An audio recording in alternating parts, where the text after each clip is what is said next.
Good. How are you? Let me, okay, I'm starting to record. So Noam, you Okay, want so Noam, do you want to give the intro? No, Periel can give. Why don't you give the intro, Periel? Well, Periel's not intro qualified. Hello, sir. You're an old friend of hers, right? I sure am, from way back from college. I'd like to, we're supposed to talk about the coronavirus, but I'd really like to hear about We can Periel. talk about many things, but no, why don't I give the intro? I'm intro Okay, qualified. go ahead, Dan. Go ahead. This is Live from the Table, the official podcast of New York's famous Comedy Cellar in Greenwich Village, New York.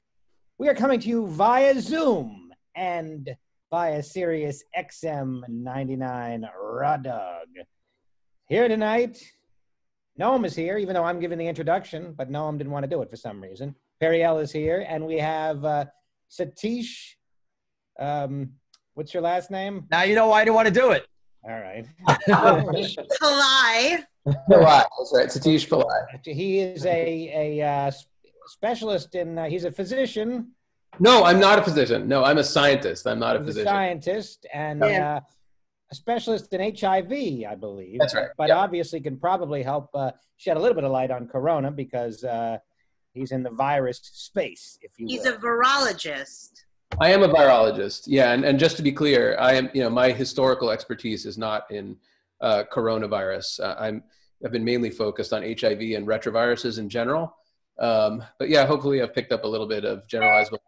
And then the other thing is, as of about 2 weeks ago, I'm working on this virus as well because me, just like pretty much every other virologist I know, we've all kind of decided to temporarily put down what we're doing to really nucleate around the challenge of the day.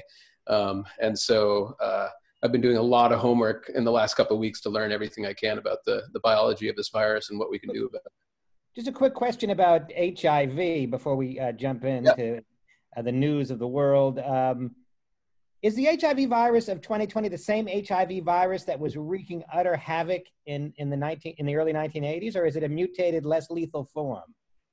Awesome question. That is a really, really awesome question, which is actually a controversial question. I would say that there's no conclusive evidence that it is either more or less virulent than it was. So there have been many people that I've known over the years that have tried to do these massive meta-analyses of data sets to look at how quickly people lose their T cells in the modern era versus in the old era, or look at how high patient viral loads are in the modern era versus 20 years ago. And here's the big caveat. If you have to look specifically at people that are not on small molecule drugs, right? Because that's changed the whole ballgame. But if you look at untreated HIV disease, I would say that there are little hints here or there, but there's no real conclusive evidence that the virulence or the transmissibility of the virus has changed appreciably. There's anecdotal evidence from regional epidemics, but overall, I would say it's very similar. Okay, interesting. So it's I was going to say the game changer, of course, has been the advent of highly active antiretroviral therapy in the late 90s, which really changed it from a death sentence to something that's theoretically a chronic condition that you could manage with daily drug therapy if, and this is the big if you're lucky enough to live somewhere and have the resources to obtain the small molecule drugs for the rest of your life. Okay, no. Go ahead, Dan. Go ahead. Oh, do you have any question about that topic? Well, it's sort of, it's kind of related. Like, so we have HIV, which is this really deadly virus, but it was hard to get. And then you have this coronavirus, which is far less deadly, but is very easy to get. What happens when those two things happen at the same time? Is that something that could happen? Ooh, that's a good question. It's an excellent question. And I would say this virus is already in territory that's kind of an interesting ratio of those two things. So usually there's a trade-off between lethality and then transmissibility, right? Why? Is there a reason for that, or is that just luck? Yeah, I'll tell you what the reason is. So, the truth is, the last thing a virus wants to do is kill its host, right? Because it wants to, number one, continue make a living, and number two, it wants the opportunity to jump from one host to the next host. So really, what a virus wants to do is just maximize its opportunity to jump from one person to the next person to the next person to the next person. And so what happens is, if a virus is too lethal, and so it brings about the demise of its host too quickly, it'll lose out on a lot of opportunities for transmission because that host is only around for a little bit. There's not much of a chance for that host to disseminate the virus. But here's the converse of that. If a virus is really not virulent at all, and it infects an individual, but then it's just kind of replicating at a background level, it's just sort of hanging out at a low level, then the likelihood of it being successfully transmitted to another individual is low also. So viruses are constantly walking this balance point between being virulent enough to produce enough virus to have the opportunity to jump to another host, but not producing so much virus that you kill the host very quickly and you lose those opportunities. Would it be possible to have a virus that had the lethality of AIDS, but it took time, so that it had the opportunity to jump to other people, but was easily transmissible? I think the opportunity does exist. And here's what I think, and this is kind of one of the lessons that we're learning from this virus, is a lot of the combinations that we've seen of transmissibility, virulence, pathogenicity, these things, we haven't seen everything, right? I mean, I think that we will continue to see pathogens that occupy a balance point between these features, like viral load in the host, lethality, and transmissibility, that we have not seen. And there are no firm rules, really. There are no firm rules. You can say that in the thousands of years of human civilization, so far, nothing has come along to wipe us out. Oh, I mean, well, when you say wipe us out, something that's taken all of us out entirely? No, but because we're still here. But I think that there's probably, it's very hard to prove, but I think there's decent circumstantial evidence that, throughout like the evolution of hominids, that we've been attacked with what you could consider to be sort of ancestors of HIV, like essentially other retroviruses that have caused massive epidemics in early humans, which has probably resulted in several different evolutionary bottlenecks. So there probably have been viruses historically, like prehistorically, that have decimated hominids along the way, where maybe a small number of individuals could get through the hatch. And this is a theory that's been bounced around, and I want to make it very clear that this is a theory. I don't think there's any hardcore evidence of this, but I'm sure you're very familiar with the story of like the smallpox-laden blankets, right?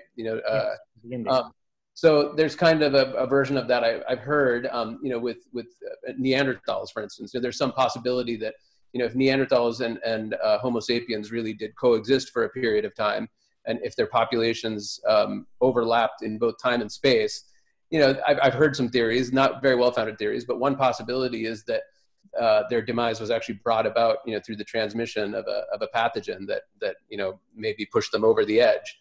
And the other thing I'd like to bring up that I think is a really important piece of circumstantial evidence. So if you look at the human genome, right, somewhere between 8 to 12% of the human genome is actually just fossilized retroviruses, okay? So literally more than 1/10 of our genome are just fossilized, archived remnants of retroviruses. So essentially viruses that are architecturally similar to HIV that infected us thousands to millions of years ago.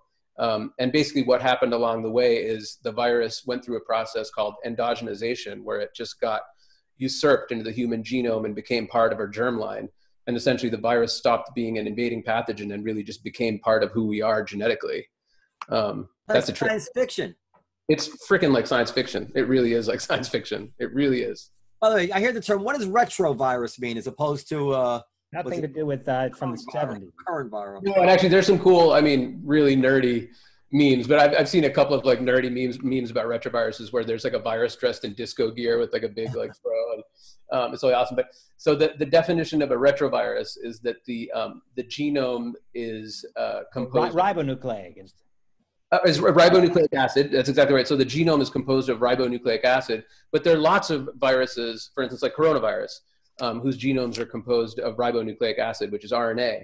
But the canonical defining feature of a retrovirus is that the RNA genome is, quote, retrotranscribed back into DNA. So part of its life cycle is, even though its core genetic material is encoded in RNA, all of these viruses encode a protein or an enzyme that Xerox copies their RNA back into DNA. And then that DNA is then stitched into the genome of its host, which is really a trip, right? So that's why they're called retroviruses, because they retrotranscribe the RNA into DNA. I gotta say, you sound like you know what you're talking about. Everything you've just said could be completely made up. I just sound really convincing. I don't know anything. I'm actually you sound legitimate. Because I always, Periel said, "Oh, I know this guy," and what Periel knows you. I always just assume, the worst. But I'm kidding, of course. But So somebody literally just texted me a column by a scathing column by Ann Coulter. Oh God. Okay. Well, and hear her out. Yeah. So you can look it up, but essentially she says that, first of all, she goes a little dig at Dr. Fauci. In 1987, he warned that French kissing might transmit the AIDS virus.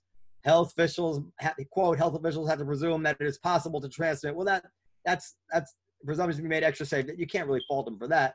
Yeah. Then by 1992, after a decade-long epidemic with more than 1 million infections, the CDC could find only 2,300 cases of white heterosexual transmission of AIDS. And then she goes on to make the point, and then she talks about how the average age of death in Italy is 79.5 years old. Okay. She's drawing a parallel, which is a fair thing to consider, that like I lived through that. There was a time when AIDS came when we all thought we have to stop having sex. We're all gonna die. And then finally, when the dust settled, we realized no, heterosexuals really didn't have to go through all that. And she's kind of making the point that she thinks that this is really we're almost I think she said 0 people under 30 have died or something in Italy. And she's, you get the point. She's making the point that we're overreacting to it and that we should just be addressing this as a very old person's problem. What do you say, Walt? So first of all, there are components of that border on truth, and a lot of it that's not. So basically what we know, all of these things are probabilities. And there's no doubt, if you look at all of the epidemiologic data that have been collected in China, South Korea, Italy, anywhere this virus has been, there is a heavy bias in the data. So the older you are, the greater the probability that the infection will lead to either severe disease or death. There's no doubt. So if you look at like the data from China, if you're above, forgot what the cutoff is, but if you're above 80 years old, it's like 15% mortality, whereas it's a small fraction of that if you're 40 years old. Right. So it's inarguable that if you're elderly, the likelihood that you'll encounter your demise if you encounter the virus is higher. However, I guarantee you that there are tons of people all around the world right now that are either intubated or are dying that look like all of us right here that are in our age groups. There's certainly statistical differences in the proportions of people in different age groups, but there are lots of people around the world right now that are severely ill or dying that are much younger and that are younger than us. So let me add into the, I don't know if you can see that. I can share the screen, but I'll just add it to it because I got this from not an Ann Coulter fan. This is from a mainstream statistical guy. This is New York City COVID-19 deaths. I was going to add this into this mix. Yep. Over 75, 103. That's 52%. 65 to 74 is 46. Under 64 is 23%. But this is underlying illnesses. 166 out of all these deaths, 95% had underlying illnesses. No underlying illnesses, 5%. So if you have other comorbidities, cardiovascular disease, diabetes, you are at a very significantly elevated risk of dying as a result of coronavirus infection. That's all true. So I guess my question, and I guess with this, maybe this would be to Ann Coulter, but so my question is, let's say all this information is true. How does this affect what the choices that we make as a society? That's exactly my question to you. So and actually I've had this conversation with people that are dear friends, to be honest, because I've actually talked to some people that, are very close to me and stuff who've just been like, every once in a while you got to thin the herd, bro. And I know it's like, I frankly can't even think that way. So although I'm not a physician, since I'm a biomedical scientist, I'm married to a physician and I work very closely with clinicians. I think really from a medical perspective, and to me, our society's number one goal should be to minimize the number of people that die. And I sincerely believe if that is the number one goal that we want to ascribe to, that we want to minimize the number of people that die right now, we have no choice but to just take this social distancing theory, business just as seriously as possible. I mean, obviously, if we really wanted to minimize the number of people, the number of deaths, whether from this or anything else, we just all stay home and now we wouldn't drive a car and we wouldn't do anything. So obviously, there has to be some risk that is taken. There has to be some risks, but I've heard from some people, it's like, well, since the risk is so skewed towards the elderly, why don't we just kind of keep trucking? And maybe the other thing we could do is, try to do our best to selectively quarantine the people who are at greatest risk for the disease. And I just don't believe that would work. And I just think that there's some major ethical problems with that. And here's the other thing is that, and I know that Dr. Fauci has said this many times and, other talking heads, but, let's even say that people who are, 25 years old, they're unlikely to die when they contract this infection. So go to the beach, whatever. Okay. So what they're doing, even if they're not going to succumb to the virus themselves, they are amazing vectors for the disease. So they're spreading it everywhere. And then what's going to happen is you have every single hospital bed, every single ICU bed, every single emergency room just filled to the gills, and you have people spilling it out onto the streets. So when these people end up breaking bones or bleeding for some other thing like a car accident or a drug overdose or anything else, they're screwed, right? There are no more critical care facilities to give anybody else. And so it does directly affect the people that may not be directly killed by the virus. And I would say dramatically if we didn't do the social distancing thing. I was reading, I'm reasonably confident that I wouldn't die from this thing. I think you would. In that thought for a while. And then I started reading about people that didn't die, but went through horrific experiences and had to say the least, a very bad week after contracting this virus. And what's insidious about it, from what I've read, is unlike a flu at least has the decency to be straight up with you. Yeah. And it says, here's what I got. And it hits you all at once. This virus, from what I've read, it starts off like Ali. He's he's dancing. I like that. A little fever. He gives you a little bit of a cough. Not so bad. But you have no idea. And then for a couple days, you got a cough, you got a fever, but it's okay. And then one day you wake up and you can't breathe. Or maybe you don't wake up and you can't. You don't know. You don't know where it's going. So I wake up tomorrow, I've got a fever, and I don't feel that bad, but I'm petrified because I think in 3 days I could wind up in the ICU. Yeah, I think it's so insidious. Like the pathology and the disease. The flu just tells you, here's what I got. And you were like, okay. I totally hear you. And I love your Ali analogy, but it is just much more insidious and cryptic disease progression than seasonal influenza. That scares the crap out of me. So I totally agree with you. Even if I didn't feel like there was a great chance that I would die if I contracted this thing, it scares the daylight out of me, the idea of getting infected by it. And the thing that I really hate about this virus, the whole idea that, there's very compelling evidence that people who are completely asymptomatic, are transmitting this virus like gangbusters. And that really sucks. That is a major public health challenge when you can't use something like stick a thermometer to somebody's forehead and determine whether they're at risk to society. If there are no obvious symptoms, that is a really, really monstrous challenge to deal with in the public health. I got a couple questions. First of all, also, do we know, just as an aside, people don't die, but I've read some things that said there might be permanent lung damage from this thing. I've heard anecdotal reports. I haven't seen any peer-reviewed publications yet that have described that, but I've definitely heard things anecdotally that there might be permanent damage. And so I can tell you a little about this, not based on my own experience, but I'm actually working more and more closely with pulmonologists and people who are doing pulmonary, airway epithelial research, because I think, for me as a basic virologist to make any sort of dent in this COVID disease business, I need to pair with people who understand how lungs work. And so I've been doing more and more of that. And really, I think what might be one of those things is that during this lung injury process that this viral infection can induce in the setting of severe disease, you actually get the development of fibrosis in the lung, right? And Which is what? Fibrosis, I'd say, it's kind of a fancy word for scarring. And so when you get scarring in the lung, you're irreversibly depriving certain regions of your lung of functional capacity. And so the way I like to think about it, you know what alveoli are? Yeah. those little like, you know, little air sacs all over your lung. Like grapes. I saw the movie Fantastic Voyage as a boy. Grapes all over your lung. And essentially what happens is you get scarring, you know, on the surfaces of a lot of those grapes. And so you no longer get efficient exchange of oxygen across those alveoli. So it irreversibly deprives the capacity of those alveoli to function as they should, because you get permanent scarring there. Something that, All right, so let's go back to the difficult philosophical. So like 40,000 people die of auto accidents every year, right? Yeah.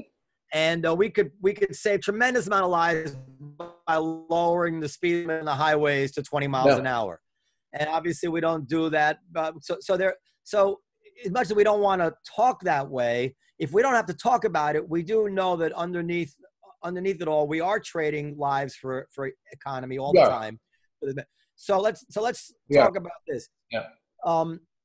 Much of what you want to see happen here has to include your estimation of how quickly we're going to have a solution. Because if you could tell me, listen, it's going to be this way for 18 months, we're not going to develop any therapies, and we're not going to develop a vaccine for 18 months. Yep. I think we'd have to let it out, right? We'd have to say, oh, shit, I guess we're just going to have to find some way best we can to protect the old people and the people with pre-existing conditions, but we're not going to live this way for 18 months. Yep. So I'm with you. I'm sorry to keep talking about, just 1 second. I'm with you that I err on the side of life. I find it impossible to think the way that we're describing, but just because we don't think that way doesn't mean reality isn't that way. Sure. So what do you see? How are you trading this all up? Like, how long do you let it go on? At what point would you say, are you extremely optimistic about a therapy? Like, there's got to be some reason that you have a lockdown indefinitely. You must have some end game. So there's a few things. So let's take the worst case scenario, right? Worst case scenario is, you know, therapeutics, vaccines take a long time.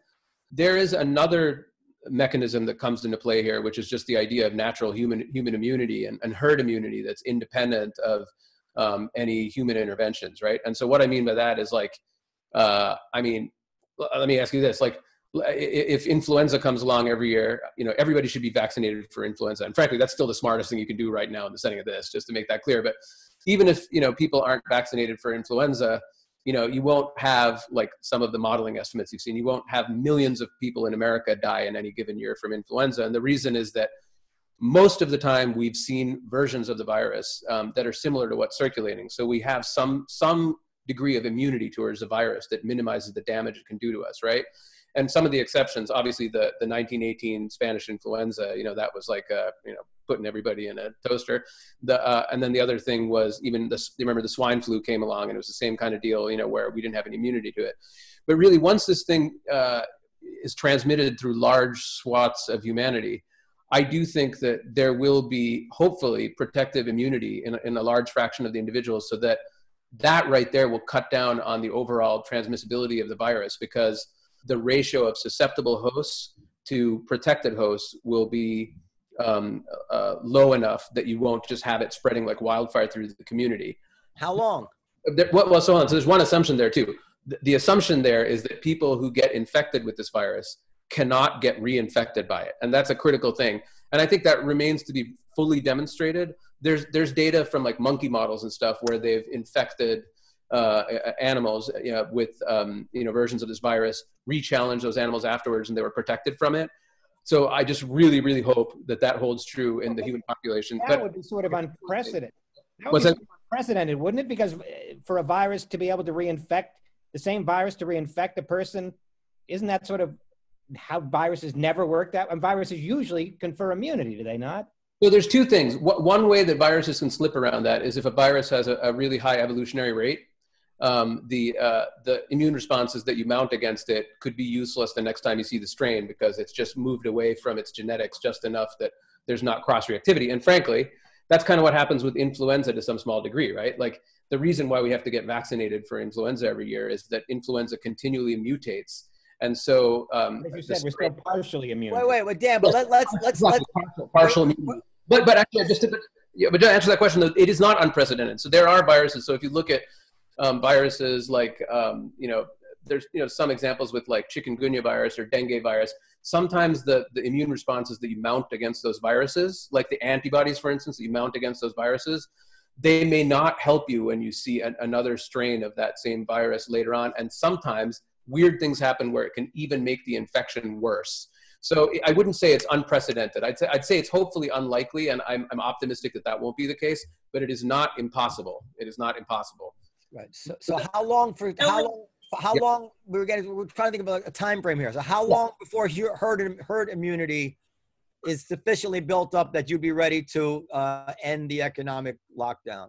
The short answer to that one is I don't know, because there are a lot of assumptions that would go into how we predict that we don't know. And so the things that we need to know there is what the immunity looks like after people have been infected. And that's what my lab and lots of other labs are working on right now, where we're collecting tons and tons of samples from people that are getting infected so that we can characterize what level of immunity they have against the pathogen, which will give us the numbers we need exactly to predict that.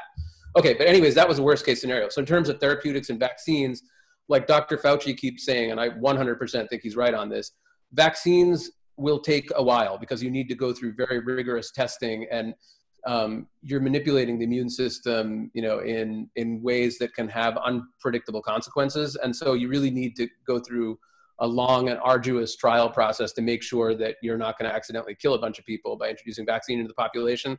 I think it would be unlikely to see an effective vaccine that's disseminated in less than a year. I do think it would be like a year and some months before we see that.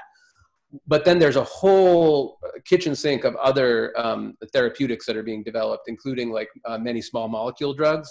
And a lot of these drugs are drugs that are already on the shelf that were generated for other diseases.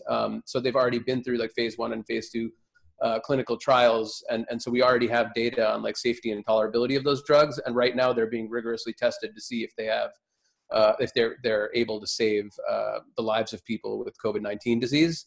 Those ones, so there's so many different clinical trials. I don't even know the number at this point. There's so many clinical trials of small molecule drugs and biologics right now. So if any of those really show promise in these clinical trials in just like the next couple of months, I think there's a possibility that those ones could just get ramped up and they could get slammed into the human population quicker than a vaccine can. So let me see if I correctly understand what you're saying. There's a very good chance in your mind that over the next 2 to 3 months, some therapies will be developed which will flatten the mortality rate by half, let's say, such that when we let people out, we'll be letting them out into a danger which is closer to what we're used to with the flu. Even it'll maybe still more than the flu, but a lot closer to the flu than it is now. I think that is possible. I think there's no guarantees, but I think. But that's what we're hoping for. If we knew the answer. And we have good reason for hope. We have good reason for hope. If we knew the answer to that was no, then we might just have to let this out, right? We can't stay home for a year. We can't. It does seem pretty impossible to sustain human society if nobody's going out of their house for a year. But I don't feel like I'm equipped to make that kind of a policy call. And again, once again, coming from the biomedical perspective, my number one thing is saving lives. But of course, even from a modeling perspective, at some point, people starving to death could start exceeding the rate of people getting killed by the infection. I don't think we're at a stage where we need to entertain that number right now, based on all the things that are happening. Well, thank God we have a deep philosophical, empathetic mind like Donald Trump to make this decision for us.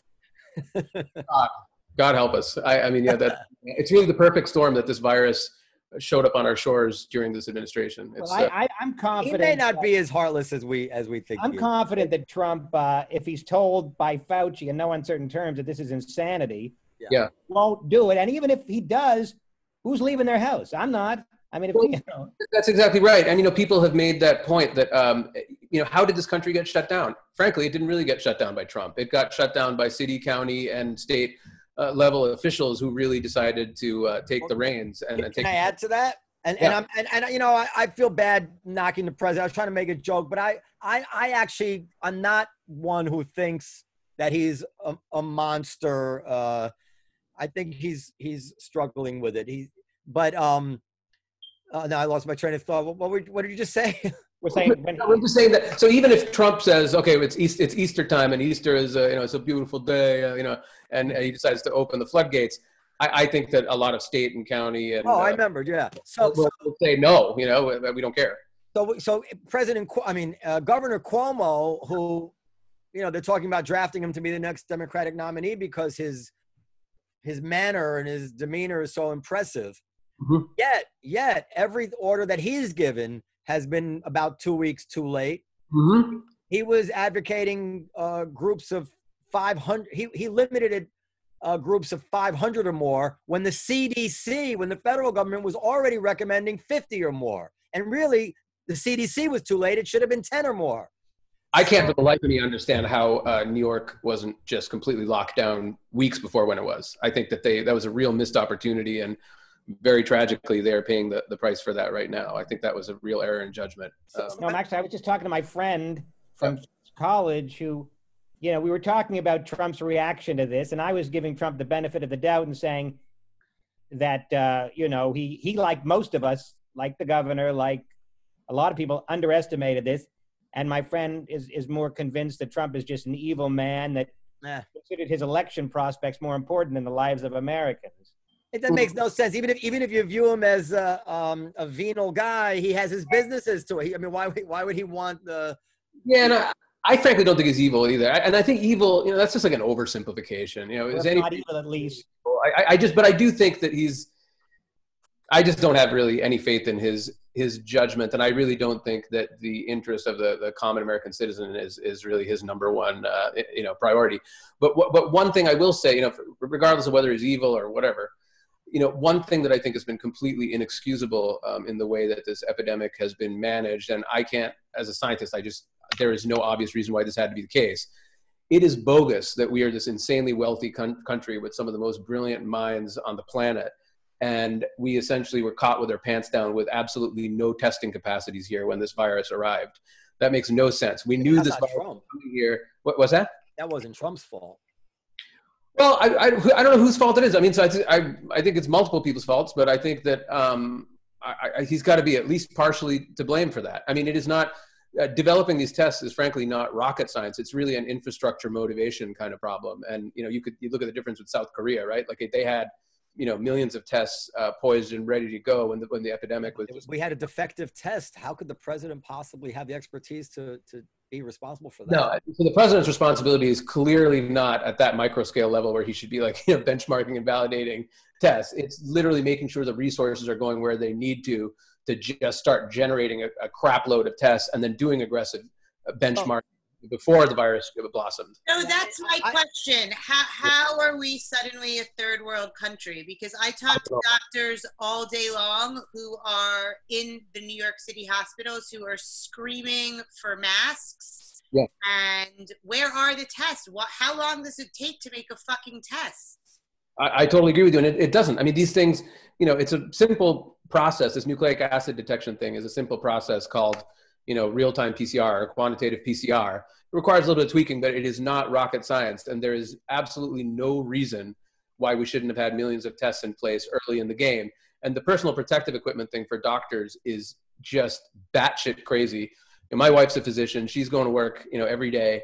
She has essentially no access to PPE. She's not an ER or an ICU doctor, so I guess she's considered kind of you know, a second level priority to get. But still, she's going to a hospital every day, and she doesn't have access to PPE unless if we scrounge it up from like a hardware store that has an extra mask or something. It's bogus. It's totally bogus that that's happening here. It is. How is that continuing to happen though? How is that possible? I think, you know, and there's been a constant discussion about this whole Defense Production, you know, Act thing where the federal government has to come in and just say, General Motors, this factory, that factory, you know, your job is just to crank out masks and respirators all day. Have a good day. And like, you know, he keeps saying this thing that, oh, it's like, you know, I don't need to do that because they're voluntarily coming to the table. But clearly something's not happening here because I can tell you, not only is my wife a doctor, but my wife is close friends with physicians all over the country. And actually, Perry, you would love this. Have you heard of the Physicians Mothers Group? No. You should totally look up the Physicians Mothers Group. It is, I think, one of the most powerful lobbies and just bunch of brilliant badasses in the country. But they, you know, she's part of this network across the whole country. And just everybody's saying the same thing. Nobody has access to personal protection. Let me push back on that. I would be sold on that, except for one inconvenient fact, couple inconvenient facts, but one particularly that I was looking at the curves of Europe, of Germany, Spain, I think France, and Italy. And in terms the curves of how many days before the number of cases double in those countries. Yep. And they're smack right up next to ours, 2 days. I think Germany is a few hours longer than us, meaning that these European countries with non-Trump leaders, with industry, Germany is a pretty able manufacturing company, manufacturing country of its own. That is a good counterfactual, and they are not doing any better than we are. So it's hard for me to understand why we would be so much better than Germany, even if we were doing things right. So maybe we're doing somewhat better. And I do think that Trump probably didn't take this as seriously as he should have. I think that probably that any president might have done that. You know, at any given time, there are 1,000 different 1 in 1,000 type tragic events that could happen. Mm-hmm. And they're on there, you need to do this. The same thing with 9/11, you know. And then when one of them happens, it's very easy to work backwards. Say, you see, he didn't take care of this. It's like the last chapter in a mystery novel. Once you know who did it, you look backwards and it all seems so obvious. But out of all these urgent things going on in the world that he was supposed to know right now, that he should be worrying about testing for, you know, the Wuhan virus, when many credible left-wing places were discounting it, and, you know, CNN was talking about how this is not going to be so serious, and NPR had an article about how this isn't so serious, and all of a sudden, when our number did come up, this high, you know, highly improbable thing did happen. It's very easy to say he should have known, but as I say, if the other countries were doing better, now it's true the Asian countries are doing better, Mm-hmm. but they've been through this before.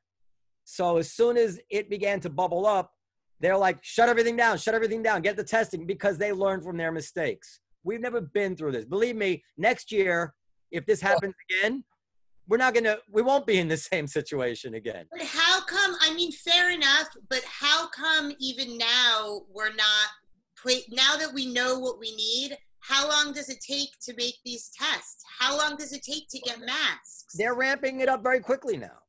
I've been saying that for days, and I just don't see. I don't. It sounds like it from the front lines. It doesn't sound like they're ramping anything up quickly. Well, that's why. Why do you think there's so many more cases in New York? Because of more tests. Why don't the doctors still have masks? That I don't know about masks. I think that there is some sort of.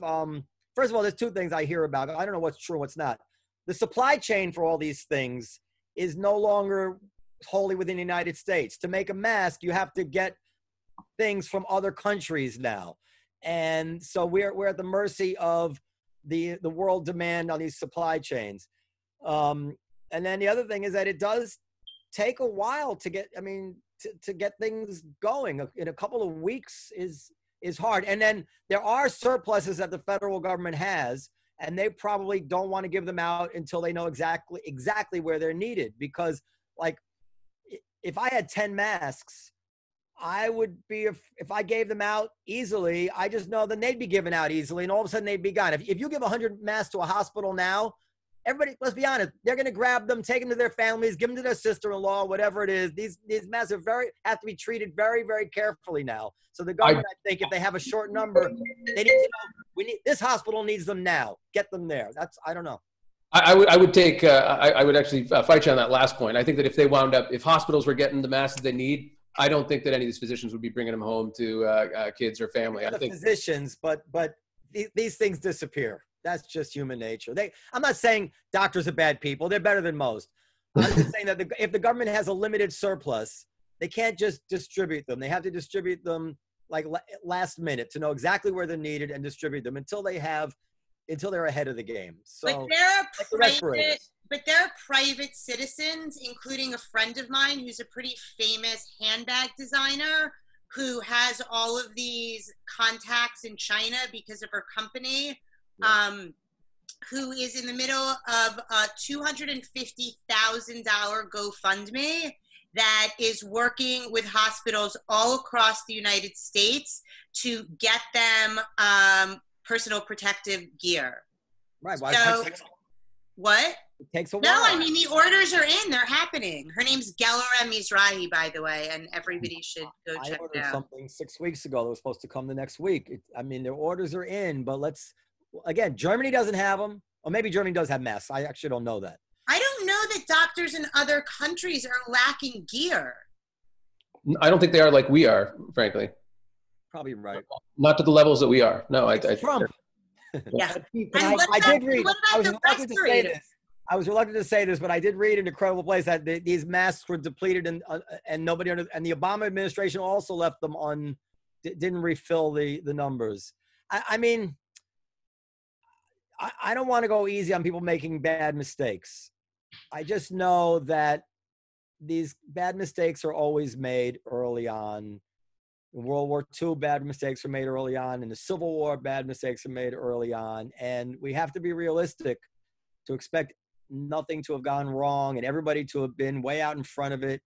You know, it'd be great if it happened that way, but it just usually doesn't. It just usually doesn't.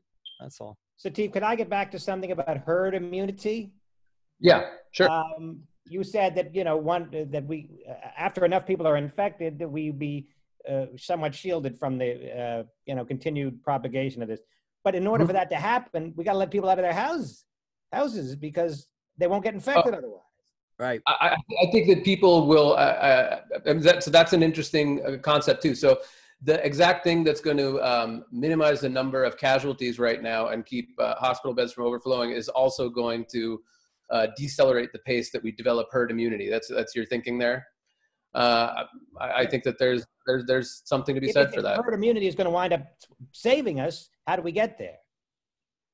Yeah, I think the ratio of those two things is something that's interesting to consider. But you're right. So if you keep people away from each other, the rate at which that you develop natural immunity against the virus will also be slowed down. But I once again still think that the near-term possibility of just having, you know, hundreds to thousands of people essentially dying out in the streets because there's no respirators available for them is a worse fate. So, well, that's what I've been reading. Like, I've been reading that we're all going to get it. It's just we got to figure out. We don't want to all get it at once. That's it. I think we're all going to. Pretty much everybody who can get it will get it. I think so. It's just we want to slow it down so we don't just have any. So we have no longer any hospitals to work with anymore. But of course, as a human being, if we're going to get it anyway, I just as soon get it right now. I mean, I know that might not be good for society. No, you wouldn't, because you're going to have no place to go because the hospital beds. Well, if I get it right now, I might have a place to go. I got to act fast. Hey, that's better right now versus 2 weeks from now. I don't know. Maybe that's there's some way to think that way. Can I try something just to see if it works here? Yeah. You guys see that? Yeah. Yeah.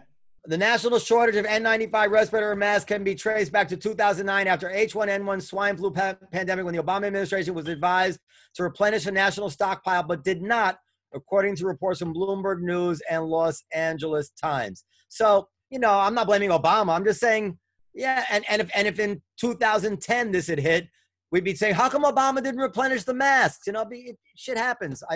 It sounds very flippant, but I think the difference there is that apparently Trump was warned in no uncertain terms by people that there was a catastrophe in the offing. And but you think he knew? Did they warn him and say? And maybe they did.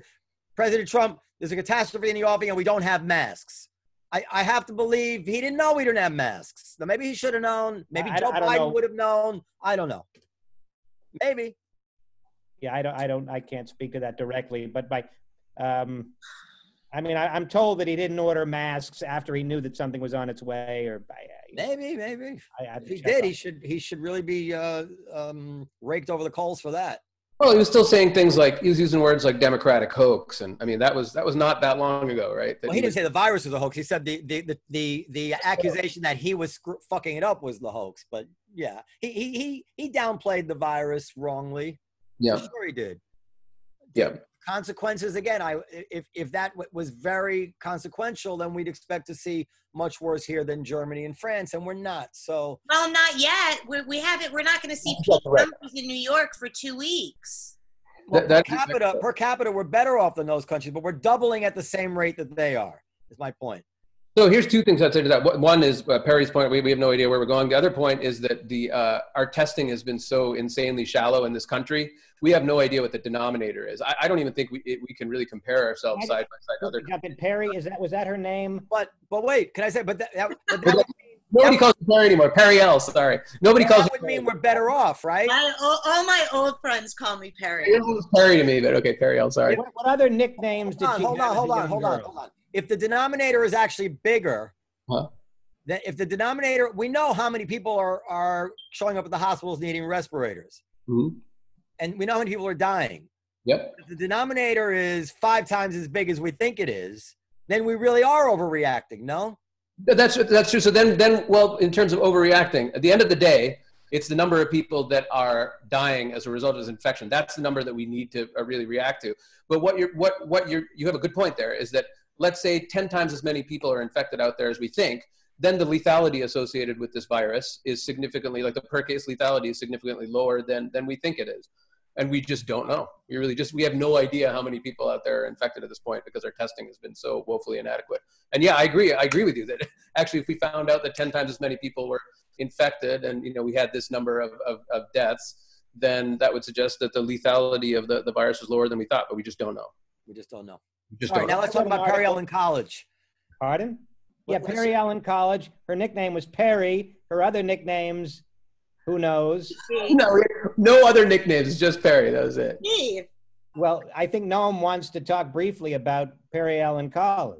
Yeah, I was wondering if you, in college, if you were to date Periel, if a virologist was going to date Periel, how many days before he might be nervous? She was way out of my league, man. I was just happy to get a coffee every once in a while. Shut up. Out of your league, really? Why? Satish and I were very good friends in college, and we used to. Well, Satish is also a very accomplished musician, and so is Noam, by the way. Play something for us. I can tell. Your room, man. Is that an oud behind you? That's an oud. Yeah. Nice, sweet. So, play something on the piano. Come on, turn around and play something. Play Virologist. All right, here.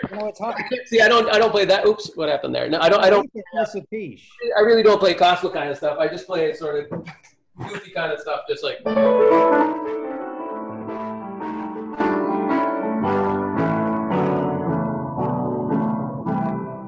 Hey.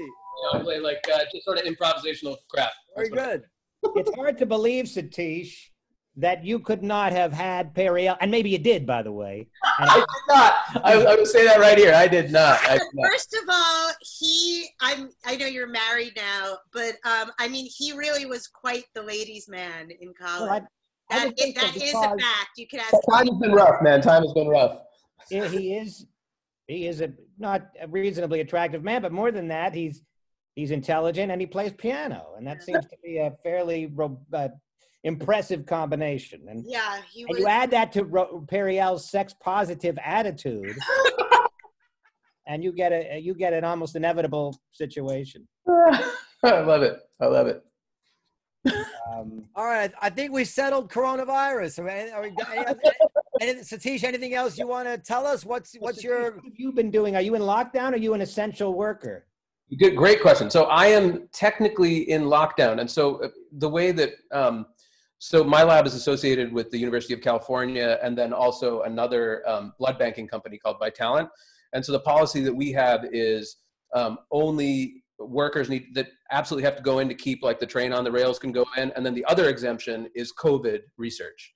And so what I'm really doing right now, we're not doing any HIV work in the lab at this point because it's considered non-essential, but we're really ramping up on doing COVID research in the lab. But I don't go out on the bench and, move pipettes around. So I don't actually go in, but there are people in my lab that are going in now to. As far as HIV is concerned, I think there's a sense that we've kind of cured it. I mean, if not entirely, at least you can live with it. What's left to be done on the HIV front? Yeah, I get this question all the time. And so, basically, once again, if you are lucky enough to live in the developed world and have access to the latest drugs, you can, live a relatively normal lifespan, right? If you just take these drugs every day. So let's consider for the fact that this epidemic is mainly in heavily resource limited settings where they cannot afford to take like $20,000 or $30,000 a year drug cocktails for the rest of their life. And so those people desperately need some sort of solution, really a cure or a prophylactic vaccine where they can get 1 or 2 shots of something and it's a done deal and you can forget about it. So a lot of it just has to do with the economics and feasibility of infection there. That being said, even for people who do have access to these drugs, this is an imperfect solution. And really, if you go down the street and talk to anybody who's living with HIV, who's on these drugs, they really want to be cured of the disease because for number one, the drugs never fully restore health. You know, you can live a relatively normal lifespan in terms of years, but individuals with HIV infection still have all sorts of inflammation-associated disorders, and they tend to show signs of more rapid aging, et cetera, et cetera. And then the other thing for people living with HIV is just the stigma of being infected. And that's a huge, huge, huge thing for people living with HIV infection.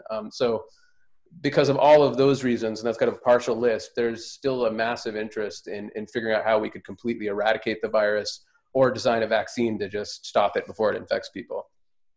Now, what about HIV positive people in the age of Corona as a pre-existing condition? Where does that leave us? There's so many people working on that exact thing right now. So there are people who are doing, including at my university here, they're doing all of these reviews of cases now where people are co-infected with HIV and COVID to see. Ha! We have a video that put up of Satish at the piano. You know, one of the great, like a Hasidic Jew at Musaf service. Could you hear it when I played the audio? I didn't hear the audio. I just saw the thing. So, you know, that video, one of the greatest days of my whole life. I'm a huge Deadhead, like a huge Grateful Dead fan. And that was for this competition that the Grateful Dead had for like the best cover song of the country or whatever. And for a while I was #1 in the country. And so on the Grateful Dead website. Wow. That's yeah. fun. So that video and my picture was on dead.net for like a few days. Like that was the homepage. And that was like, you know, I took all these screenshots, like sent it to everybody. It was like, woo, it was like one of my favorite days.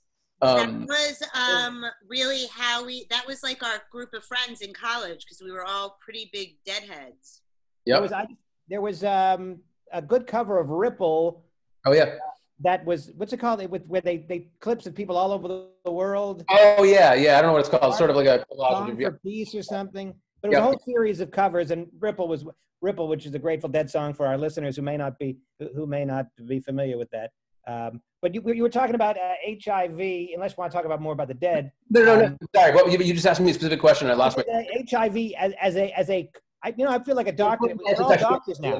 Now I remember. Morbidity. So people are very, very interested in that, and so people at our university and several other sites are already looking to see if there are differences in outcomes in people, you know, who have HIV infection, who get infected with COVID, and everything that I've seen so far is not alarming. Actually, I think most of the patients that they've considered are well suppressed, so they're on antiretroviral drugs, so their HIV disease is managed.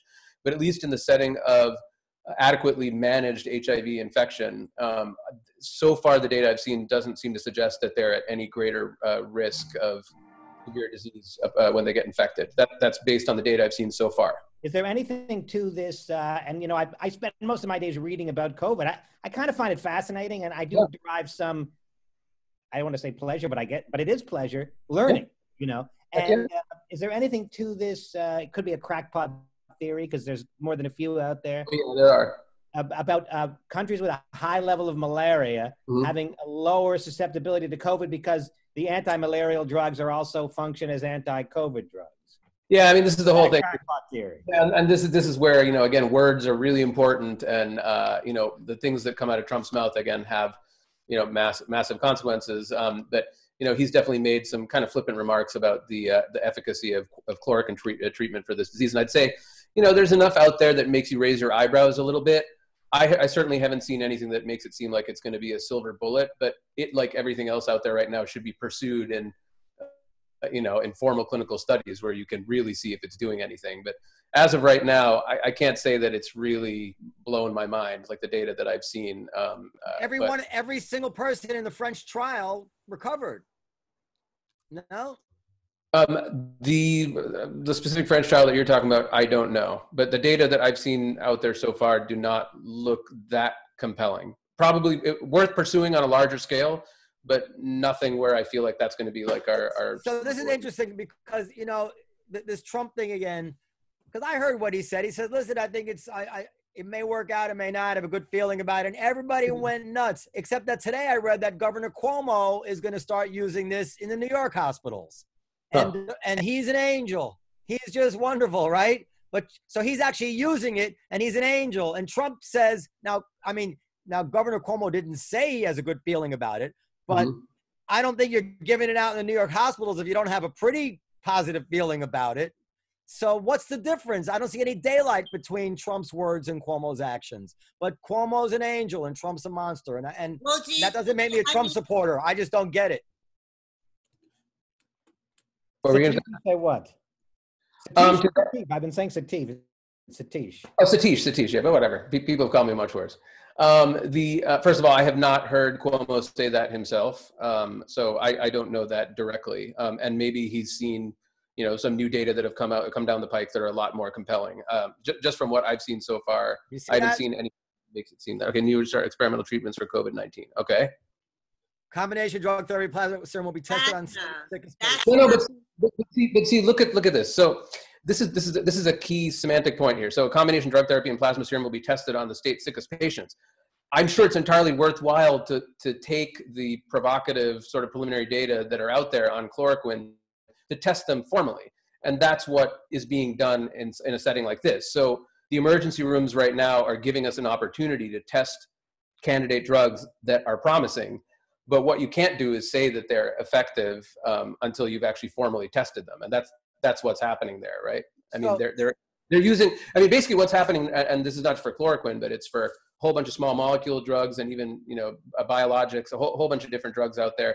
They're using people showing up at the emergency room right now, under these compassionate use scenarios to collect robust clinical data on how all these things can actually save lives. Okay, but I'm just saying they're not testing 4-leaf clovers and no, sure. And then here's the New York Times said chloroquine showed encouraging signs in small early testing of coronavirus. I don't see anything dramatically different in the language that I'm reading in the Times, USA Today, and Trump saying, and maybe it will, maybe it won't, but I have a good feeling about it. And they act as if what he said was just monstrous. And it's just, I wish you wouldn't have said it. I think what's monstrous is that he's saying that the churches are going to be full for fucking Easter. Yeah, that's monstrous. Yeah, that might be. I agree with that. That is monstrous. I mean, that's like absolutely sociopathic. Well, I think he said he hopes for that outcome. I mean, hopes. Well, that's a little different, Periel. Saying you hope for it. We all hope for it, don't we? Yeah, but it's different if I hope for it than if the president of the fucking United States goes in front of the entire country and starts giving these like delusional speeches. I mean, it's insane. Agreed.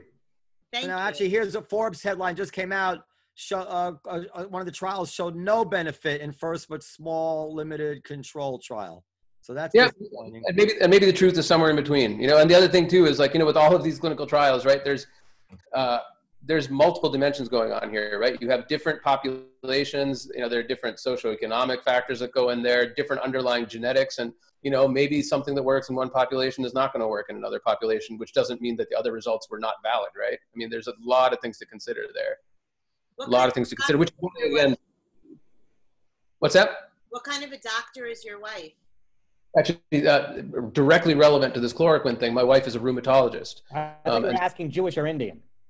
Actually, well, no. I married a Jindian.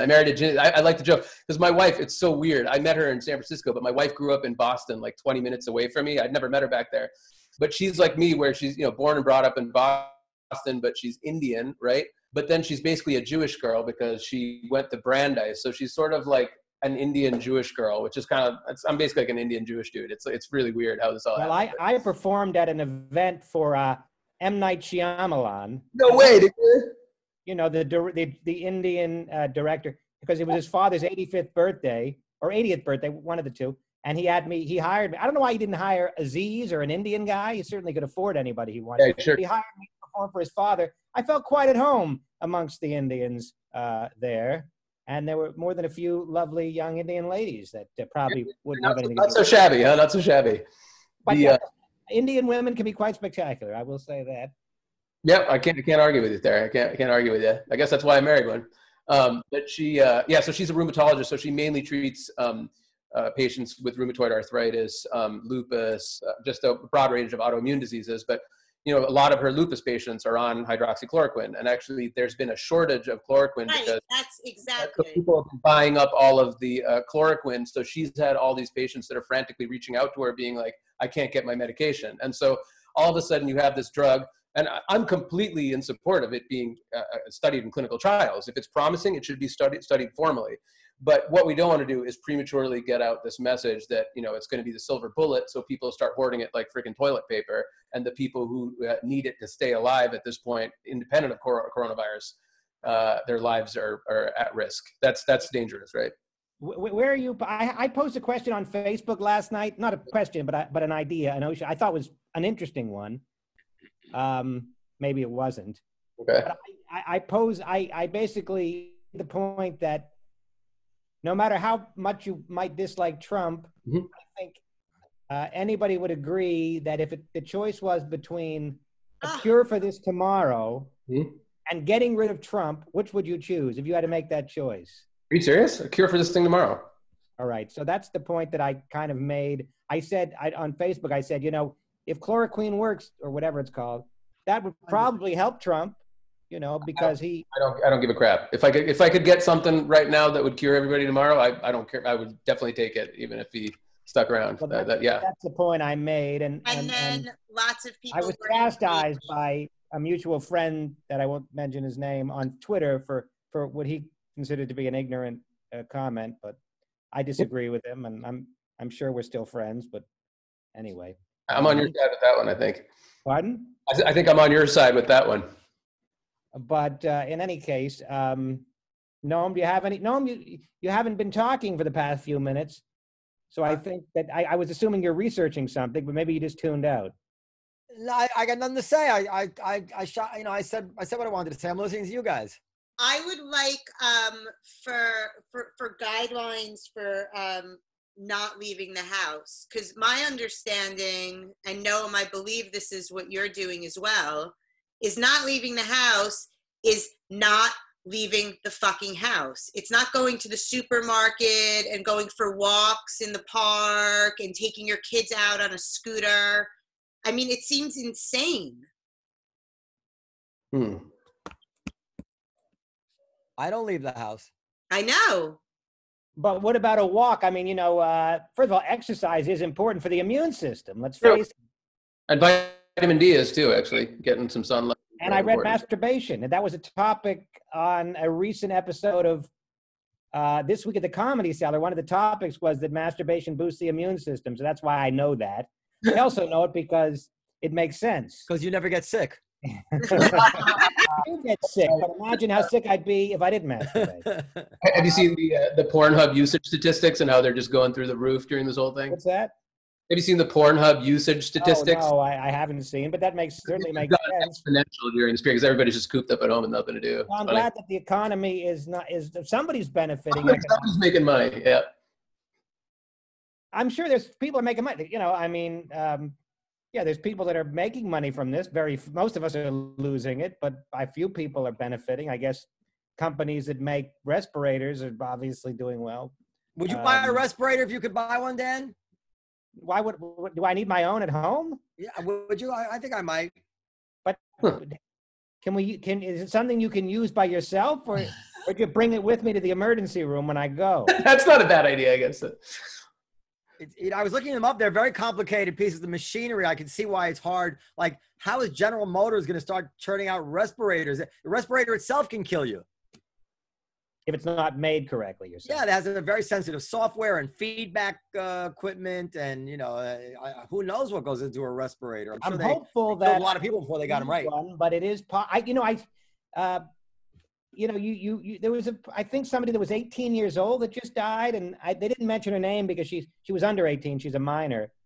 I don't know any details whether she had pre-existing conditions, but you hear these stories about young people that even if they don't die, they're in dire straits in the ICU, and of course we're all dying to know if they have underlying conditions so we can make ourselves feel better. But what we don't know is, I mean, what, 30,000 people died of the flu? Like, right. Every single one of these stories is now in the papers, and we have no way of gauging whether this is actually noteworthy, or you could find a story like this a couple times a week in good times, you know?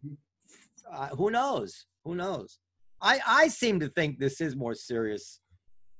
I mean, I'm sold that it's serious, but obviously a newspaper article about a young person who finds herself close to death is just anecdotal. It doesn't prove anything. Mm-hmm. Well, I don't know if it proves anything, but it keeps me from getting back to sleep, because I usually read these stories in the middle of the night, and I wake up and I want to read something, and then I have to find another story to calm me down. I'm convinced that if I get it, I'm going to die. I'm convinced I'm going to die if I get it. I had a cough for 2 weeks. Why is that, out of curiosity? Why do you think so? You may not come across on camera, but I'm just not the most robust, burly person you've ever met in your life, and I just think I'm no match for this virus, and I feel like when I get coughs, they linger. I don't know if that's related or not. My wife gets pneumonia, bronchitis, so she seems more vulnerable even than I am. But I don't have any underlying conditions. I don't have a high blood pressure. I mean, I ought, on paper, I would not. I'm premium elite for my life insurance policy, you know, which means that they don't think I'm going to die. So that's probably. I would suggest that would probably mean you'd make it through, though. As I said, you might not have the best week of your life, and you won't be playing music that week. And also, I'm so fucking scared of getting a tube down my. Oh yeah. Pipe. Do they put you to sleep for that? Dude, I don't know, but that it sounds nightmarish. That sounds really horrible. Yes, it does. I was reading about people on ventilators and they can't talk and they feel helpless. Who would want to go through this? Even if you live, it's horrible. It sounds miserable. It sounds really, really miserable. All right. Well, that was good. On that note, huh? Wait, thank you, Satish. Thank you, guys. Satish, you're by far the smartest friend Periel has ever produced. All my friends are smart. You guys don't get not like Satish. Not like Satish. No. Nobody by the way, Satish. My wife is Indian too, by the way. My wife is Indian. Oh, awesome. Really? She's Indian, Puerto Rican. Dude, that sounds awesome. Yeah. That's even better than Indian Jewish. I'm wicked smart because I went to the University of Arizona, which is like basically the Harvard of the Southwest, right? Periel went to University of Arizona? Yeah. I didn't know that. They see me like twice a week and spend hours of time, and they just know nothing about me. It's just, it never ceases to amaze me. We didn't know that they called you Perry back in your flapper years. It's like Barack Obama, they used to call him Barry. You're like Perry. Dario. Okay, nice. So let's just conclude by reminding our listeners that they can give us feedback, questions, and comments on comedycellar@podcast.com. And if they go to my Instagram, they can find podcast at comedycellar.com, right? Yeah. And then if they go to me at Periel Aschenbrand, they can find this information about Gellerem Mizrahi, who is, I think, surpassed the $30,000 mark and is disseminating personal protective gear to all hospitals across the United States, which is really incredible. Amazing. And also my screen is totally fucked up and I have no idea how to fix it. So, all right, so Noam, any other thoughts, or we conclude on that? I just want to say it's been a super pleasure meeting all of you and talking to you. And Periel, it's always a blast interacting with you on any level. And I hope I can catch all y'all again. And when all of this clears up, hopefully sooner than later, you have to come visit us in New York and come by the cellar and play with Noam's band. You guys could I would love to do that. That'd be awesome. Periel, I have a question. That photograph behind you, is that like a kind of pretentious, artsy fartsy picture of your son that you had done? That photograph of my son was taken by the photographer, the very controversial photographer, Terry Richardson, who is one of my dear friend's husbands. So. Controversial why? Well, I'll send you. You don't know the whole. I mean, Terry Richardson. He was like the first kind of famous guy to deal with the Me Too movement. Oh yeah, you told me that story. Yeah, no. Brilliant photographer. All Nice right. guy. Well, be well, everybody. Don't eat all your quarantine food. I don't want everybody to be fat when I see you again. Can I make a suggestion to Dan and Periel? Actually, Periel's better. Go on Amazon.com and get yourselves a better webcam if we're going to be doing this for the next 3 months. You see how my picture is very clear, at least. I just use a computer. Yeah, that's not good. Get yourself a decent webcam. Do All it right. Do we have to do this on the show, or can we do this later? I think it's entertaining, but okay, we don't have to. I don't mind discussing show business, not show business, but show business on the show. I've done it before and been chastised, but all right, be well, everybody. And wait, but I actually need you guys to help me. Satish, you don't have to sit through this. Oh, where can they find you, Satish? Where can our listeners, if they want to learn more about your work? Yeah, so there's two things. So one is my lab website is just pillailab.ucsf.edu. Pillailab.